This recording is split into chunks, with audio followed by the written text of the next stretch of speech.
away. I'm going to be running the meeting today. Chair Gatto is absent today, so in his absence, I've been asked to run the meeting. So I'll call the meeting to order. We do have a quorum. I'll ask for a motion and agenda to approve motion and a second to approve the agenda, please. Motion, Riva. Second, Randleman. All in favor? Aye. Aye. Any opposed? Abstentions? Okay, motion passes. Item 3 is a vote for approval of the meeting minutes from the November 18 meeting. I'll move. Second. All in favor? Aye. Aye. Any opposed? Same sign. Any abstentions? Motion passes. All right, item 4, the consent and vote on the approval of the financial statement, Todd. Yeah, just our normal financial statements, nothing out of the ordinary. I'd recommend approval. Happy to answer any questions. Okay. Have a motion second. Move to approve, Riva. Second. Okay, there's motion second. All in favor, say aye. Aye. Aye. Both same sign. Abstentions? Motion passes. Item 5, public comment on the MPO actions, Todd. Don't believe we have any today. Okay. Then we'll move on. Item 6 is a presentation on infrastructure and the Jobs Act, and Dylan, I'll turn it over to you, I guess. Thank you. As you know, late last year, the Congress passed the infrastructure bill on the infrastructure bill. And we've been monitoring that. The Iowa DOT, a lot of that money flows through them. And so they developed a process, or they were working on a process to how is that money being used? How is it going to flow to the MPOs, the RPAs, and cities and counties and so forth? We have with us today Stu Anderson from the Iowa DOT. And Stu is one leading up this effort, or one of the ones leading up this effort for the Iowa DOT. So he's going to walk us through what this bill actually includes, but also talk to us about the next steps the DOT is going to go through in that process. So Stu, I'll turn it over to you. Just let us know when you need the slides to advance. Very good. Thanks, Dylan, and thanks everybody for letting me visit with you this afternoon. And I know Sean Majors, my colleague at the DOT, had an opportunity to present this at your technical committee meeting. And we're using the same slides. Probably could have scaled this back for this group. There's a lot of detail in here, but I thought it'd be good to at least have it as reference material. But some slides I'll be going through relatively quickly and focusing on the bigger picture items. So as Dylan said, provide an overview of the federal infrastructure bill, talking about programs and funding. We want to give the perspective of all the modes of transportation and where there's some new programs and some additional funding. Also, we'll talk a little bit more about some of the planning funds that come to MPOs and some of the changes in the infrastructure bill regarding different planning criteria and components that impact MPOs and also the state DOT with our planning efforts. And then close with a slide that really gets into what I think you're most interested, which is how we're working with MPOs, RPAs, cities and counties in implementation. So with that, next slide. So you're all obviously very well familiar with the infrastructure bill, having been signed into law back in November.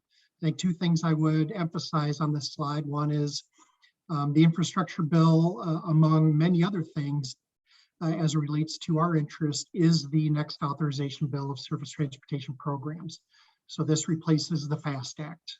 So this is a 5-year authorization bill. It's great, not only because it provides additional funding, but it also provides funding certainty for the next 5 years.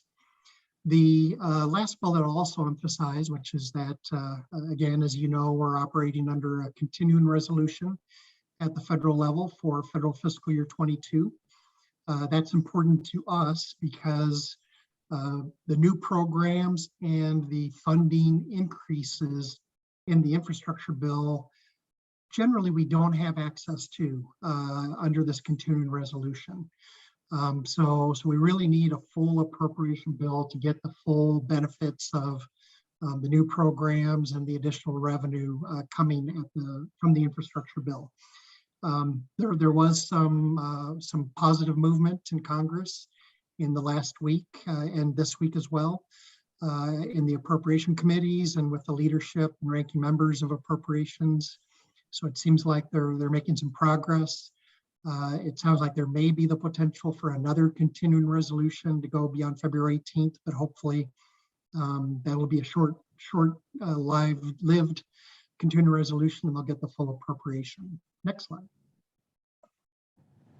So just big picture, and we'll get into a little bit more detail on these different areas in later slides. But from the road and bridge side, Iowa will be getting $3.8 billion over this 5-year period.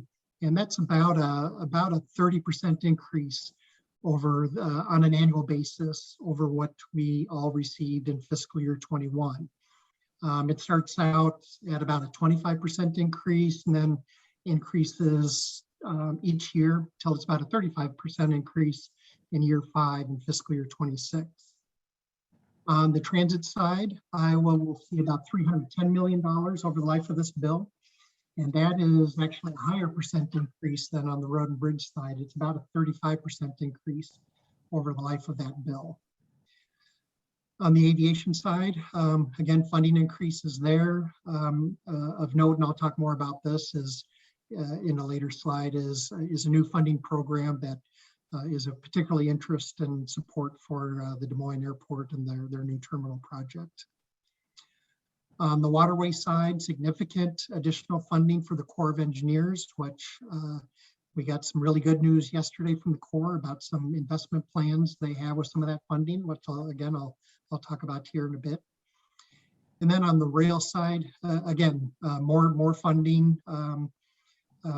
Rail, of course, as you know, is a very different kind of mode of transportation where it's private sector owned and operated. But particularly on the rail side, there's some increased funding for some discretionary programs, which Iowa short-line railroads in particular have definitely benefited from, including Iowa Interstate, and will continue to benefit in the future. Next slide. So I definitely won't walk through all of the information on this slide, but here's a list of the highway formula programs in the infrastructure bill. And about the top half of this slide are existing programs that we're all familiar with. It includes, on this slide, we show the 21 actuals, and then you can see the authorized amounts for the 5 years of the infrastructure bill.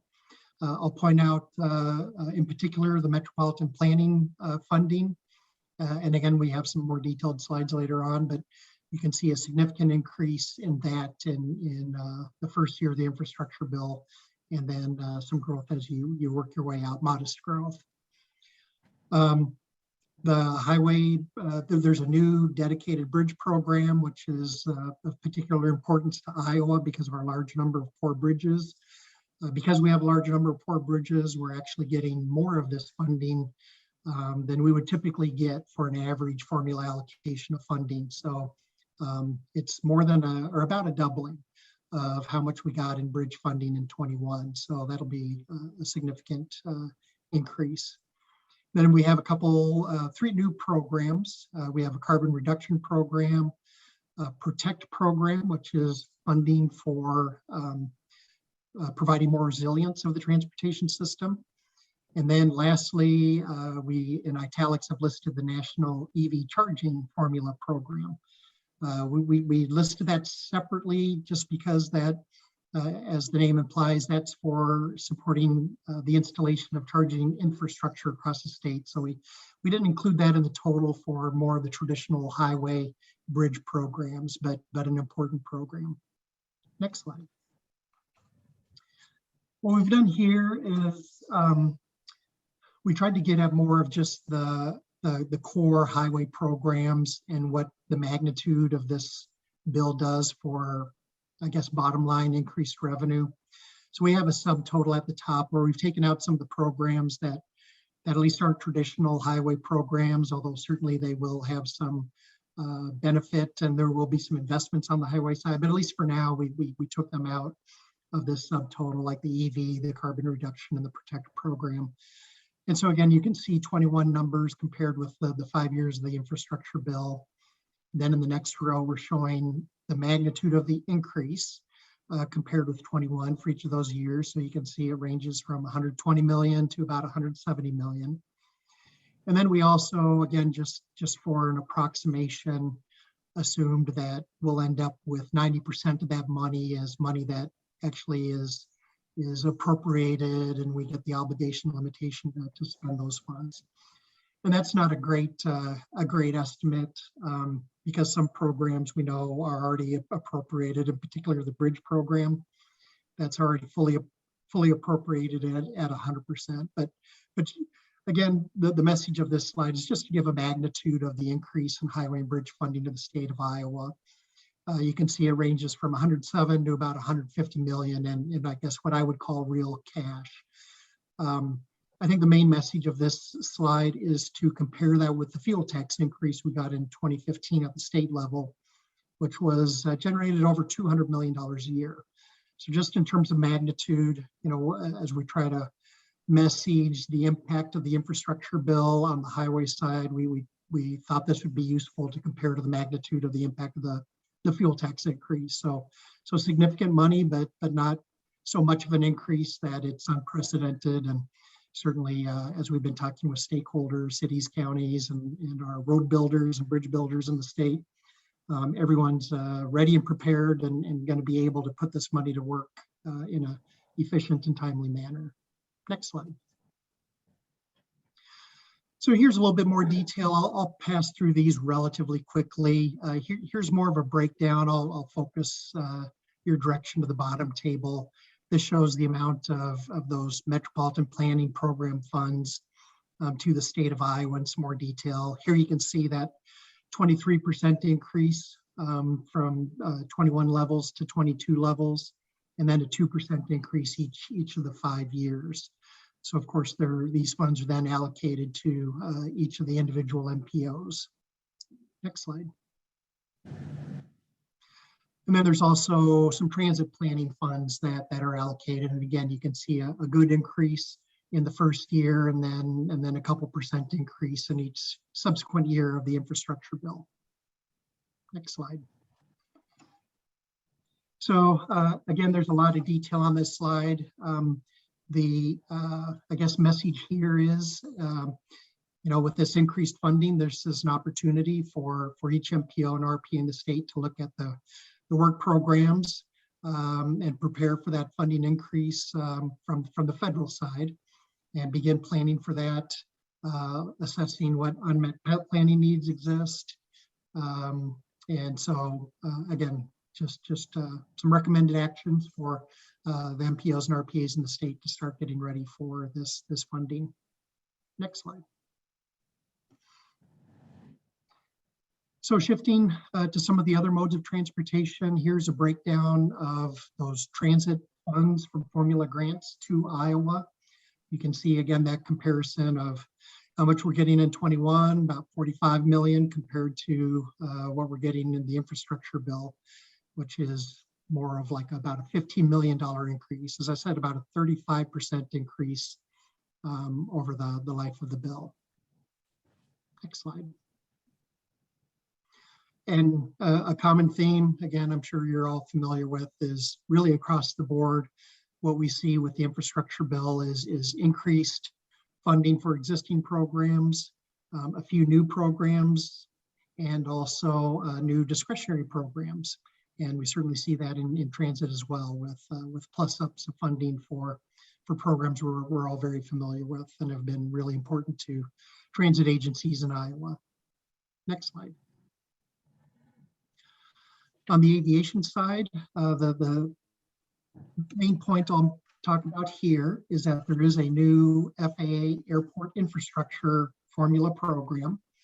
And this program, we did just in the last couple of weeks get information from FAA on how those funds are going to be allocated in the first year. The state of Iowa will be getting about, or I should say airports in the state of Iowa will be getting about $25 million in the first year, and we expect it to be about that same amount each year. And these funds can be used not only for more traditional FAA funded projects like runways and taxiways, but they can also be used for vertical infrastructure. So obviously with the Des Moines Airport terminal project. This provides, I think Des Moines numbers, about $5.5 million a year from this formula program. In addition, a new discretionary program that also will be available for applications for airport terminal projects. Again, as a discretionary program, it'll be a competitive program, and we expect it to be highly competitive, but again, another opportunity for some additional federal support. Next slide. On the Waterways side, the big good news here, and you might have seen some press about this, is that there is a significant increase in revenue or funding for the Corps of Engineers for Waterways. And the Corps of Engineers had a couple months to put together their work plan to announce how they're going to use those funds, at least in the first year. And yesterday, the Corps released that plan, and they indicated that they will be allocating $732 million to expand and replace the existing Lock and Dam 25, which is just north of St. Louis. And of course, as you know, the Lock and Dam system is very vital to Iowa and the shipment of our agricultural products across the world. And that system is very aged and becoming less reliable and subject to single points of failure. So I know the ag sector in Iowa, and a lot of Iowa ag groups were really excited to see this action yesterday, because that will really enhance the reliability and efficiency of that lock, which is a very busy lock. As you might imagine, the further south you go, the busier those locks and dams get and the more important they are. So although it's down by St. Louis, it's a really important action for Iowa. Next slide. Rail programs, as I mentioned, there's discretionary programs for rail, which Iowa short line railroads have taken advantage of to improve their rail systems, including the Iowa Interstate. They've received several grants. In fact, the most recent project they did with this funding is replace that Boonville Bridge west of the Des Moines metro area in the last couple of years. So that was a great project. So more opportunities for railroads with larger discretionary programs. And there is a new railroad crossing elimination program, which we are eager to see what guidance comes out from that. Maybe there's some opportunities for the DOT, local governments, and railroads to do some statewide applications or corridor applications to make some enhancements, safety enhancements at railroad crossings. Next slide. And here's just a breakdown of those programs. So we'll just go on to the next slide. So I talked about discretionary programs, programs that you're very familiar with continue, particularly the RAISE program, but at higher levels. RAISE was formerly BUILD, which was formerly TIGER, which again, the jurisdictions in the Des Moines metro area have been pretty successful in getting some of that funding. So they're now at higher levels. Same with an infra program, which is more focused on the freight side. In addition, new programs. There's a new National Infrastructure Project Assistance, which is more targeted for very large projects. So we'll be eager to see what guidance comes out of that, to see if there's some applicability to Iowa.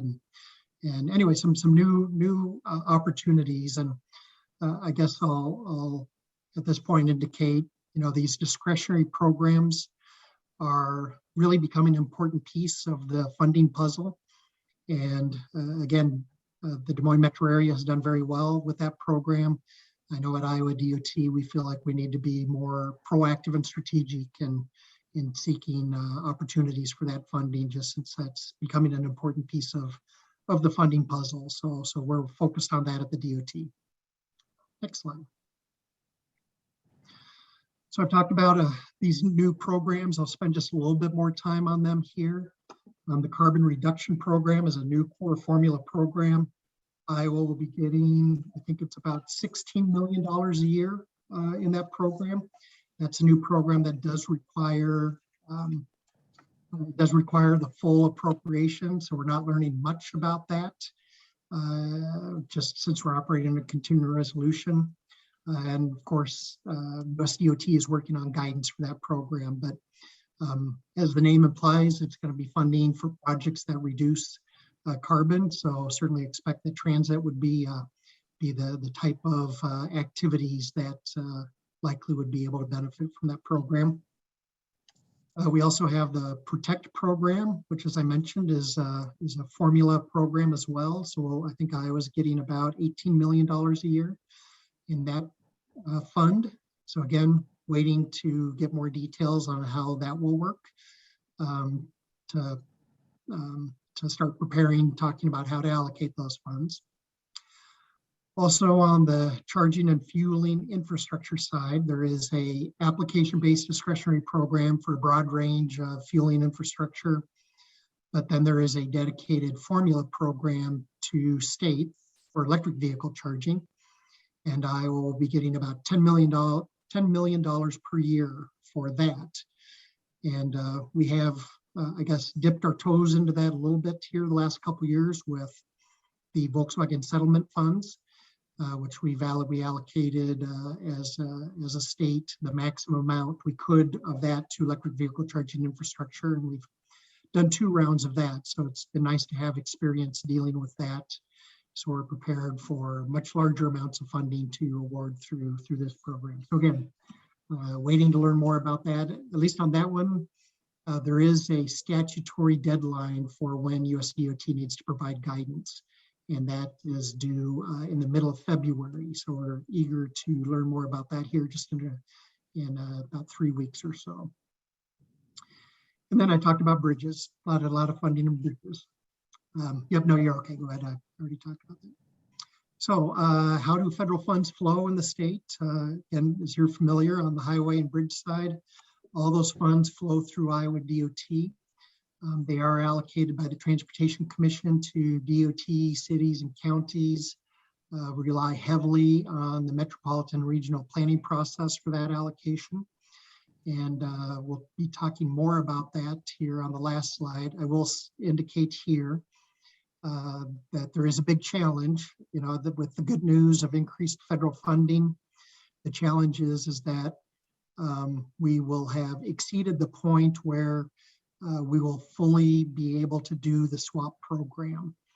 And that's because there's enough extra federal funding in the infrastructure bill that the DOT won't have enough state money to swap to locals and still be able to match the federal funds we will be spending at Iowa DOT. So one of the big actions and discussions we'll be having with stakeholders, RPAs and MPOs, is how do we deal with that? The bottom line is it's going to mean there is a federal aid program at the local level. We just need to work together to decide how most efficiently to do that. On the transit side, certainly in the Des Moines area, those FTA funds flow directly to DART and other transit agencies in the large metro areas. When we get into the rural areas and small urban areas in the state, they do flow through DOT. On aviation, those FAA funds flow directly to the 77 airports in Iowa that are eligible for federal aid. And then, as I talked about on the rail side, there are competitive grants. Typically, they flow between Federal Railroad Administration and the railroads, although we do play a role at times in helping with applications and sometimes supporting administration. And then lastly, those waterway funds go directly to the Corps. The Corps owns and operates the lock and dam system, so those funds go straight to them and they spend those funds. Next slide. So when do these funds flow? As I mentioned, we're in a continuing resolution right now, so we don't have that full appropriation by Congress. So a lot of programs are on hold, but the infrastructure bill did do a few advanced appropriations. The best example of that is the bridge funding. So that bridge funding was fully appropriated in the infrastructure bill. And so just last week, Federal Highway announced the availability of those funds. So again, that'll be a big part of the discussion we have with cities, counties, RPAs, and MPOs is how to allocate those bridge funds. And then, as I mentioned, we're definitely going to be working on how to be proactive and strategic on the discretionary grant side. Next slide. So these slides I'm going to go through pretty quickly as well. Here's some actual language about planning related sections. So here's a few bullets about some changes in those sections regarding transportation planning, which primarily impact the state and MPOs.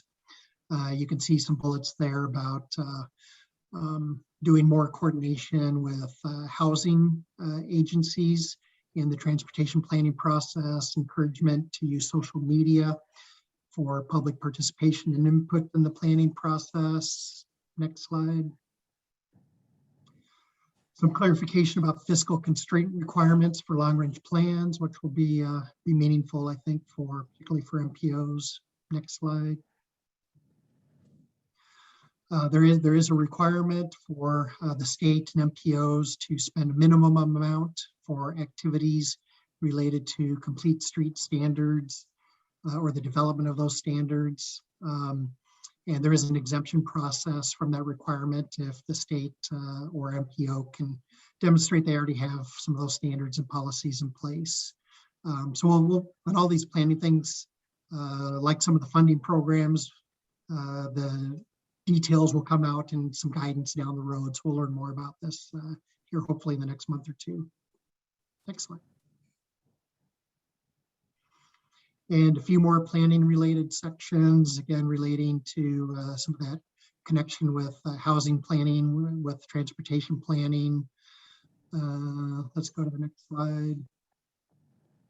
Okay, I think this is my last slide, but this is the most important slide, which is how do we move forward? And this primarily is focused on the highway side, the highway funding side.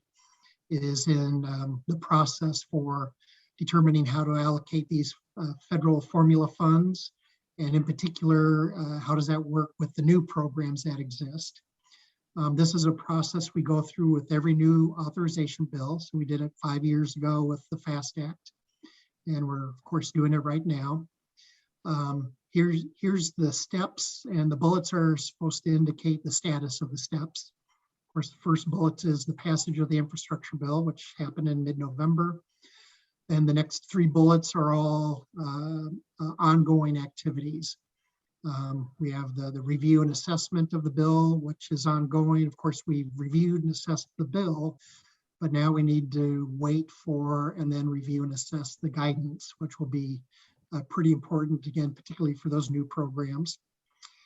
And then we'll be reviewing that with our Transportation Commission. We've done some of that already, but we'll be doing more of that once we get the guidance. And then more importantly, after we start getting some input from stakeholders, which is the next bullet. We do stakeholder input in a couple different ways. Of course, one, we do communication with all cities, counties, RPAs, and MPOs, not only about the bill, but we'll be seeking some specific input throughout the process. But maybe more importantly, we do create a committee of some city engineers, county engineers, RPA, and MPO officials to have more one-on-one discussions. And we did ask Todd and the MPO to participate in that effort as a committee member, and so we're happy to have that participation. We'll be having our first meeting February 2nd.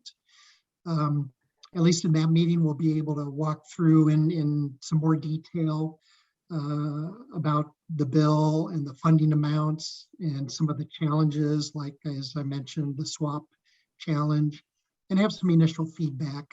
We don't expect we'll have much of the guidance for new programs then, so we won't be able to I guess, come up with a lot of answers at that point, but we're going to start the discussion then and probably meet 2 to 3 more times. Or I'm sorry, probably 2 to 3 more times after that, but try to do it as quick as possible. Again, as soon as we get the guidance, that really will allow us to come to a conclusion on that process. Share that input with the commission, make some recommendations, and get some action from the commission. So back with the FAST Act, that process, I think from start to finish, took about, I don't know, 7 months or so. We're hoping to shorten that quite a bit. We benefited from really having the infrastructure bill text for several months before it was passed. So that review and assessment was able to be shortened. And we're moving quickly with getting this committee set up. Really, the only thing that could slow us down a little bit is getting that guidance from USDOT on what are eligible activities for these new programs and how are they used. Of course, we need to know that before we can have meaningful conversations on how those funds should be allocated.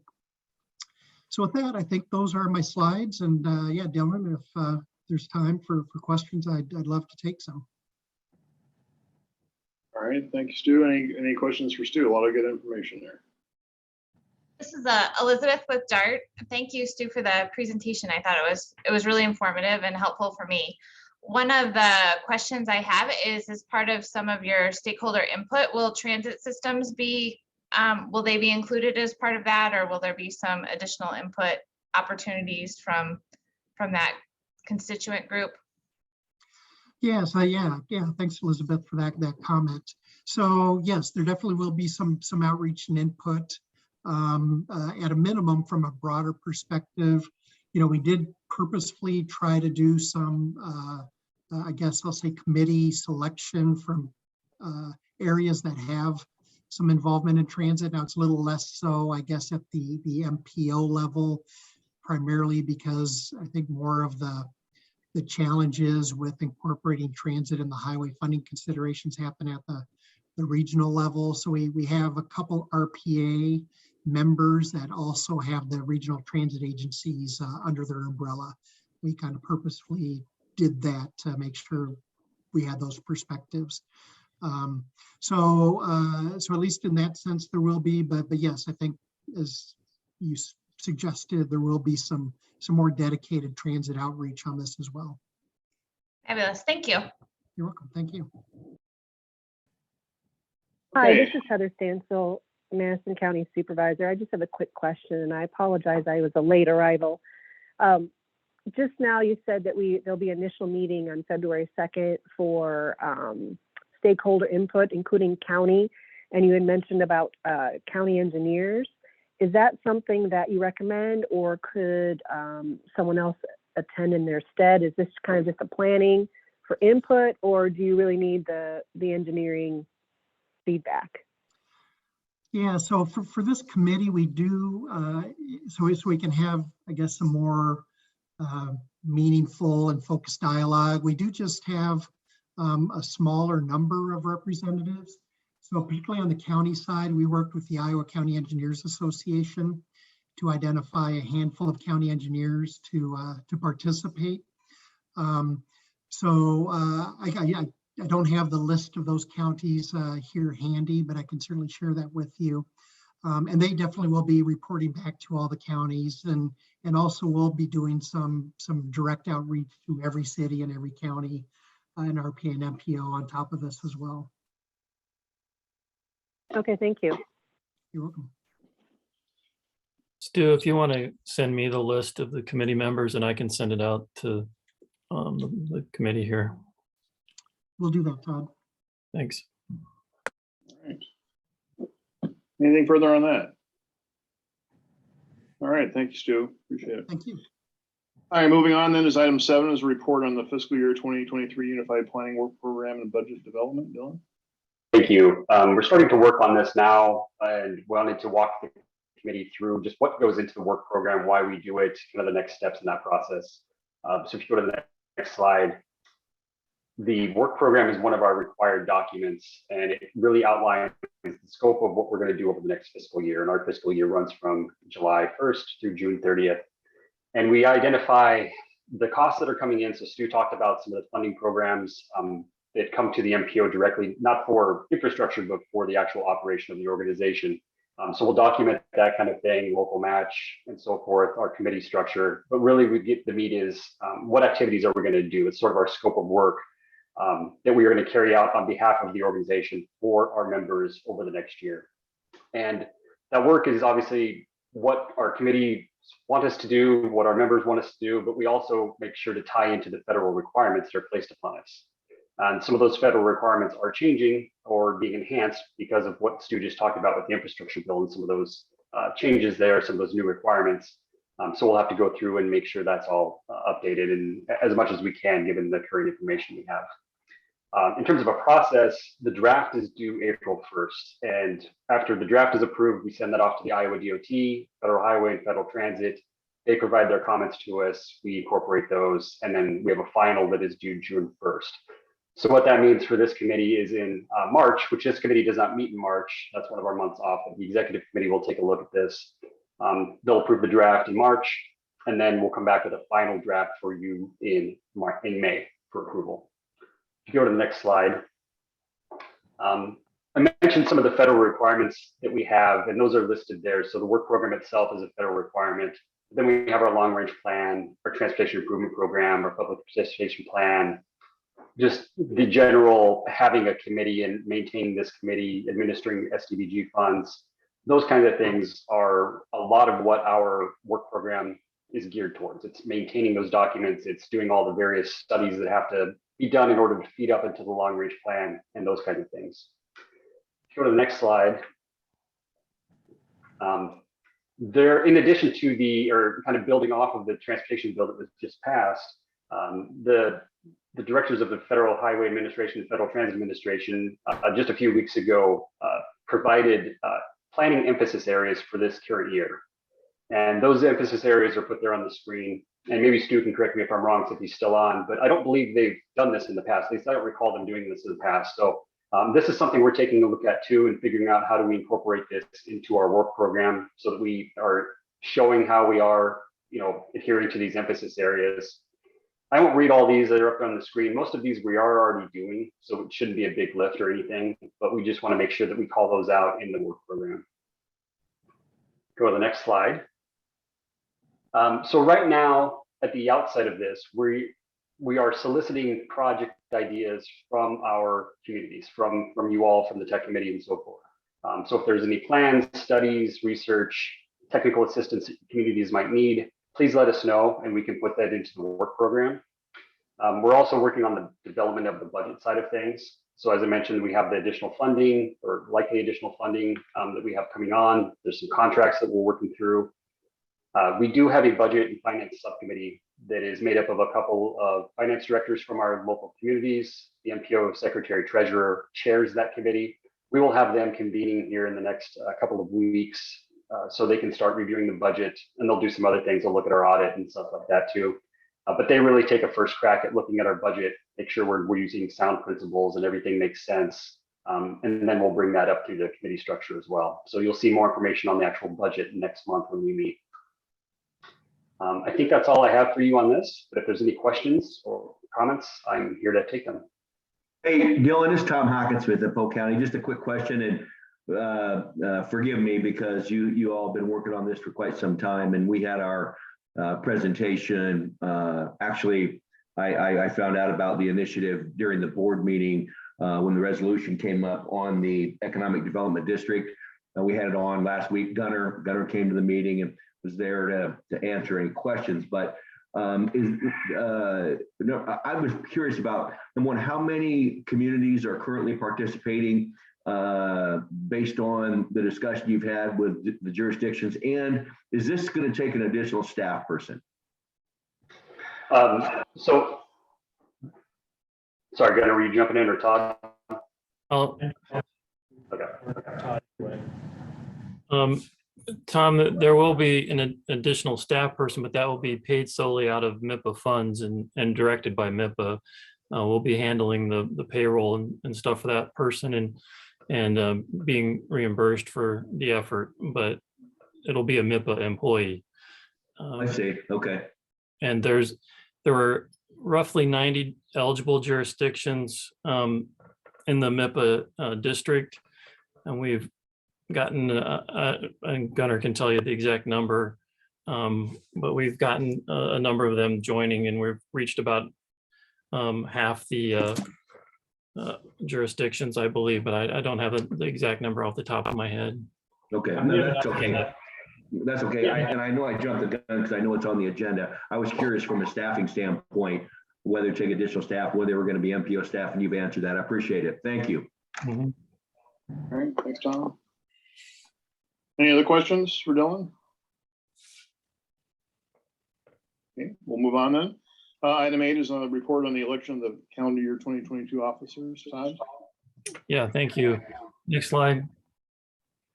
So we had a nominating committee formed to look at a slate of officers for the calendar year 2022, which they'll take effect in March. We'll have an election next month. The proposed slate of officers is for Bob to be chair, Stephanie Riva, vice chair, Ted Weaver as secretary treasurer. Like I said, we'll bring this slate of officers back next month for formal approval, and then they would be seated for the March meeting going forward. Happy to answer any questions. All right, thank you, Todd. Any questions? Item 9 is the report on the fiscal year 2026 Surface Transportation Block Grant Programs. Zach? Yes, thank you. Just a quick update on what we received for federal fiscal year 2026 STBG applications. The applications were due on January 7th. We received a total of 12 applications this year. 5 of them were under the system capacity category, 4 under major reconstruction replacement.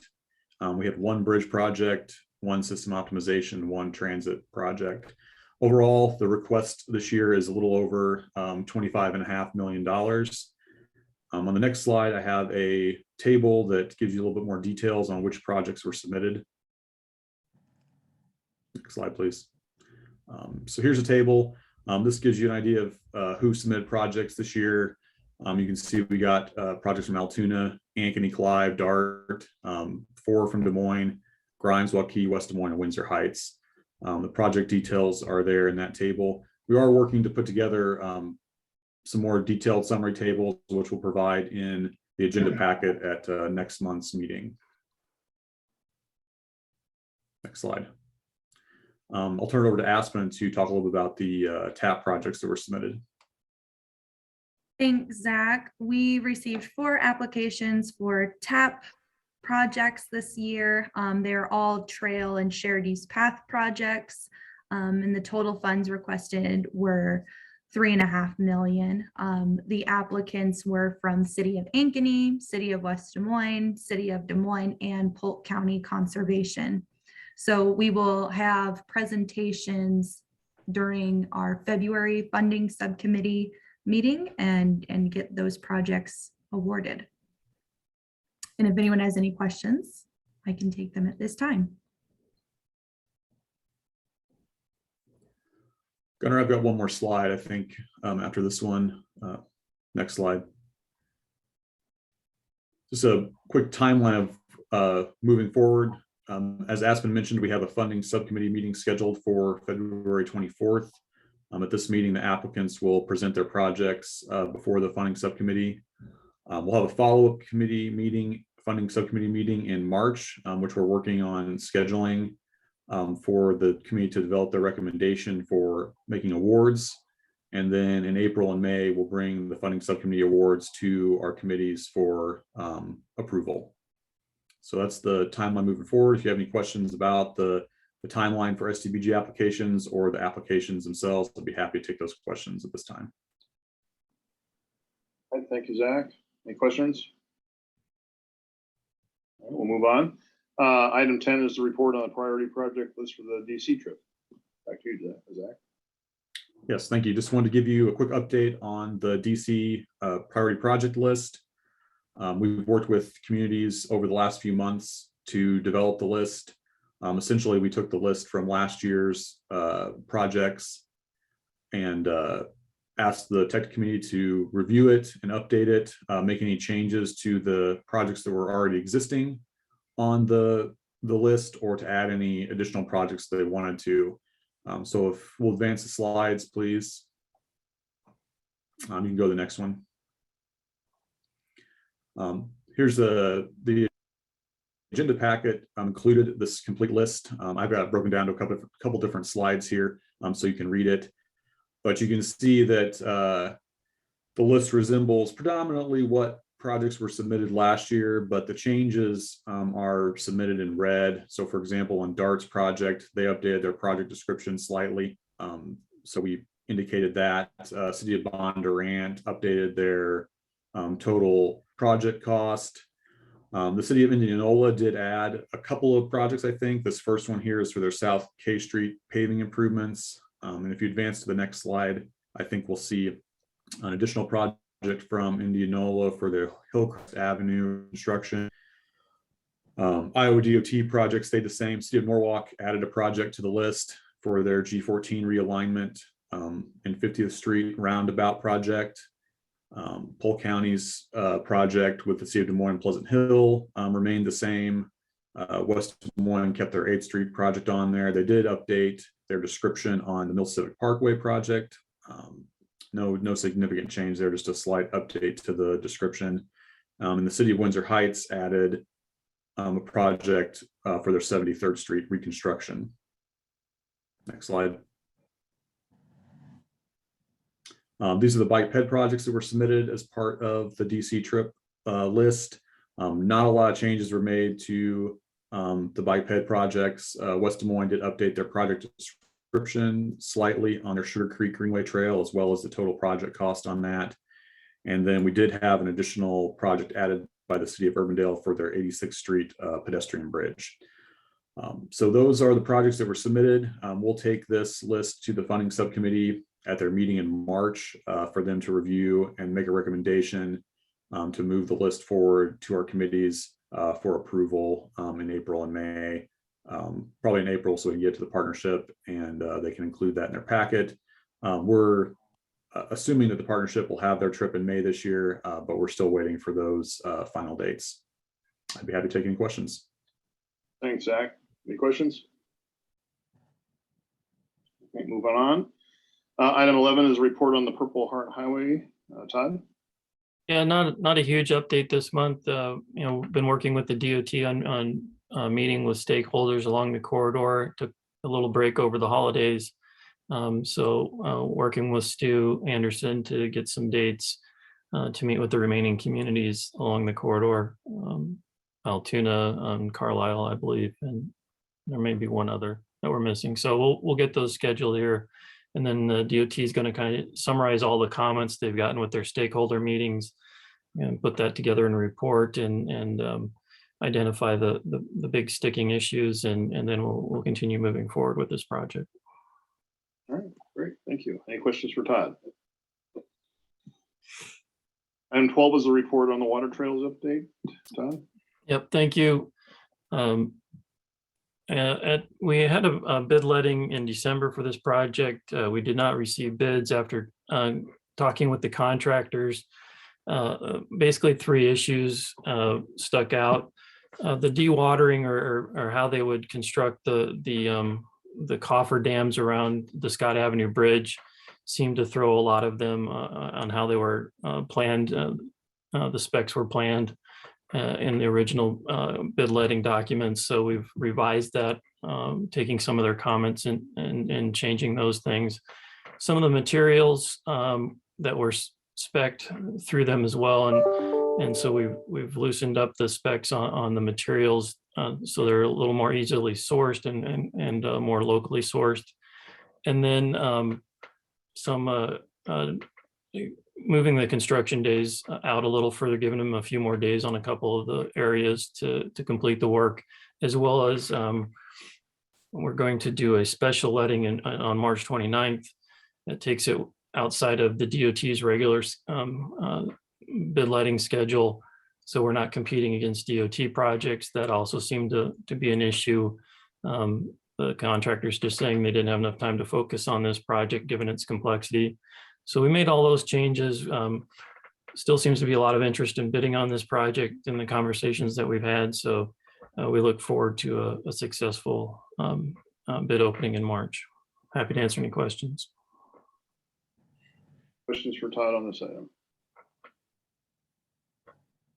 All right, moving on. Item 13 is the report on the Economic Development District update. Gunnar? Good afternoon, everyone. As you know, we've been working toward the establishment of an economic development district for some time now. We are well through phases 1 and 2. We knew there was support. We've created the entity, and we are most of the way now through phase 3. We were told back when we submitted it in the fall that the review process would take an estimated 2 or 3 months, and that has been true to date. As of a couple of weeks ago, we were told that we were 3 signatures shy. It had moved out of the Denver region and gone to headquarters in DC. So we really could anticipate any day now getting word that hopefully and expectedly really we will get notification that the region will get that designation. Simultaneously, we have been working on membership with the anticipation that we could be live as an operational entity on April 1. One piece to note is that the SEDS, or Comprehensive Economic Development District, was adopted or recognized by the EDA as the official SEDS document for the region. And this is helpful to grant applications, several of which are being submitted here in the next few days. Also, we found out that we're going to need to update this slightly next year to get on the EDA's 5-year review cycle, which they've put Iowa in with Montana. Because we just adopted one, we won't have to do a big lift, but we will have to touch it up. Regarding next steps, we are preparing the application for the EDA partnership program. You've heard us talk about the funding available to expand capacity. This is the funding that would help pay for the staff position that Todd mentioned earlier. Once we get that designation, then we'll receive the formal application to apply for that funding. And we've been told by the EDA staff that we can anticipate a start date for that program on April 1. So that's the assumption that we've been proceeding on. It does include a staffing plan, and as Todd mentioned earlier, MIPA will employ 1 senior planner, and MIPA will also contract with the MPO for back office and admin support. Here we have confirmed commitments to date, and as you can see on the screen, we have several jurisdictions that are in, and there's at least one that I know is not on that list right now. Mitchellville is the one that's coming to mind. And I would also note that there are several other jurisdictions that we're aware of that are going to be considering this here in the coming weeks. So as of right now, we have 83,807 committed toward the 87.5 that are needed for that first 15 months of operation. Because of the April 1 start date, we prorated that first period for a 15-month period. On an annualized basis, it's 70,000 per year from the grant program and 70,000 needed in local match money. Also, we've been working with a handful of jurisdictions to put together some applications for the American Rescue Plan. Those are all coming in. There's a couple of them that are coming due here next week. We've been helping a couple jurisdictions with those. And then also would note that some of our regional partners, notably ISU, DMAC, and United Way, have been pursuing grant applications, and the work that has come before us in developing the SEDS is helping those applications. They're just able to check a box now. There's no extra work required on their parts to demonstrate need or alignment with regional goals. So that's quite a bit of ground I covered here. I'd be happy to answer any questions if I missed anything or you wanted any for additional information. All right, thank you, Gunnar. Any questions for Gunnar on this? Go ahead. Urbandale is not on that list. Oh. Carl. Well, I just made a note and I thought we had approved it, so I didn't. Well, we've had conversations with your staff. Okay. All right, any other questions or comments? Moving on, then item 14 is the transload facility update. Zach? Thank you. I just want to give you a quick update on where we're at with the transload facility development. We are nearing the end of the construction of this project, so it's very exciting. Des Moines Industrial is expecting to receive a sign off from the railroads probably sometime in late February or early March. Once the railroads have signed off on the project, basically that's the point at which Federal Rail will consider the project to be complete. We do have a few more quarterly reports we have to submit. We have one that we need to submit here at the end of January. We probably will have one more report to submit at the end of April. And we are expecting to submit one more reimbursement request here in the next probably 2 or 3 weeks, I'm guessing. And then once the last reimbursement request has been submitted, we'll need to submit a final performance report at closeout to Federal Rail. Next slide. I've got a few images here for you to kind of see what the site is looking like currently. This is the scale that they have installed on site. Next slide. This image shows some of the track on the north side of the building there. You can see pretty heavy gauge track there, and they've got a nice apron there next to it leading up to the warehouse. On the next picture, I believe we're going to see some of the equipment that they have. Yep, this is a track mobile. This is one of the main pieces of equipment that they'll be using on the site. This allows them to push and pull the rail cars around on the track. This track mobile here is currently pulling a rail car full of ballast. This is some of the last ballast that they're pouring on the track there on the site there. I think I have a couple more pictures. I think this next one is a before image of the site back on March 9th of 2021. And then the next one here is a picture from December 23rd. And you can just really see how much change has happened over that time. I think it's pretty impressive what they've been able to do in 9 months or so of construction to get to where they are today. Just about ready to have the site open up, operational outline, the schedule moving forward. Looks like maybe my internet's not cooperating on mine. I don't know if you guys can still hear me. Can you still hear me, Bob? I can hear you now. Yep. You froze there for a little bit. You're good now. Can you advance the next slide, Gunnar? So as I mentioned on the reimbursement front, we've got, I believe, one more reimbursement we'll be submitting. In total, so far, we have requested and being reimbursed for $10.7 million out of the 11.2. So we have $468,000 left to reimburse for. I'm anticipating that'll all happen within one more reimbursement request. And then as far as the schedule goes, we've got one more slide that shows that. As I mentioned, the track we're expecting to be signed off on the rail in February or March. So the track will be operational in February or March. The warehouse, they're also expecting that to be operational probably by the end of February, maybe early March. And then we're expecting that closeout to happen sometime in March, with the formal certificate of occupancy coming probably in May sometime. They are having to wait for their landscaping to go in before they can get that certificate from the city. Obviously, that can't go in until the weather turns a little bit nicer. So once that happens, they'll be able to get that formal certificate. I will note that as far as the Federal Railroad is concerned, the project will be closed out once the rail is operational. They're not concerned about the landscaping. I do believe that Des Moines Industrial, they're planning on doing some kind of open house or ribbon cutting at some point.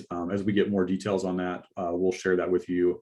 I know that they would, be happy to have all of you show up for that open house. And I believe they are still offering tours to anybody who's interested in going to see what the facility looks like currently. So if you're interested in that as well, please reach out to me and I can get you in touch with Paul to get that set up. And I think that's all I have. I'd be happy to take any questions. All right, thanks, Zach. Any questions for Zach on this? I don't have a question, but I just like to thank Zach for all the work he's done on this project. It was a big lift, and for everyone involved. We've been at this project for 8+ years, and so it's great to see it finally come into life. Absolutely, good. See the results. All right, moving on then is report on the legislative update. Dylan. Thank you. I don't have a whole lot to say here. Stu covered a lot of the infrastructure bill and where that's standing now, so won't go into that too much. I've also talked to him in the past about the reconciliation bill that keeps kind of lingering. There's still nothing there. So that's what I have on the national side. On the state side, if you go to the next slide, there was a bill that we were alerted to that we were looking at more on the stormwater side of things. We did find out that earlier today that bill did not pass out of subcommittee though, so we don't really need to worry about that anymore. That's all I have for you. All right. Thanks, Dylan. Any questions for Dylan? All right. Next is a report on upcoming events. Gunnar. Thank you. Just a couple of things to draw your attention to. First, coming up here early next month is a session on comprehensive planning with climate in mind. I will note that one of the panelists is our very own Allison Van Pelt. She spoke recently about the climate toolbox, which would be valuable for processes like this, which is available on the website. We'll also note that the annual review of the WMAs here in the greater Des Moines area is coming up. It's going to be done as part of their quarterly meeting on February 7th. It's 2 p.m. at Zoom. And again, Allison, here's your point person. If you want a Zoom link to participate in that, her email address is there. And with that, I would take any questions you might have. Thanks, Gunnar. Any questions? All right. Item 17, any other non-action items of interest to the committee? I just have one. If you go to the next slide, because we do have new representatives from our communities, and we do have quite a few actually, we'll be holding some more, at least one orientation session, maybe a couple. We'll do this over Zoom. We'll record it in case you can't make that. The dates to be determined. There's still a few communities that are making their appointments, so we'll wait until all those get done. If anybody does want a more individualized kind of one-on-one, we're happy to do that. That's what we've done the last couple of years where there's just 1 or 2 changes. So we can still do that. Just let us know and we'll be happy to work with you.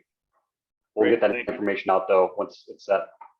Yep. Thanks, Dylan. And welcome to our new members. I thought of that as we were going through the meeting and saw some new names here. Welcome to everyone who's a new member here for NPO. So, and certainly reach out to Dylan or Todd or anyone to get up to date on where we are. So, all right, anything else for the good of the cause?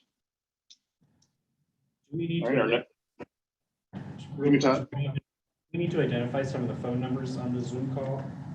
Okay. 87, ending in 8746. That's Russ Trimble from the city of West Des Moines. Thank you, Russ. How about 8082?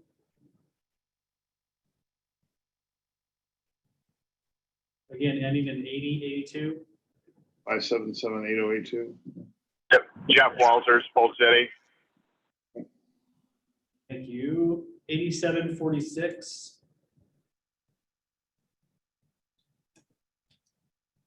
Eight 8746. That's Russ Trimble. I'm sorry, Russ. They keep bouncing around on me. 6905. That's Heather Stansel, Madison County Supervisor. Did we get them all? I think we did. I think so. Thank you. All right. All right. Thanks. Our next meeting date will be February 17th at 4 p.m. And with nothing further, I'll adjourn the meeting. Thank you, everyone. Thank you. Take care, everybody. Stay warm. Thank you.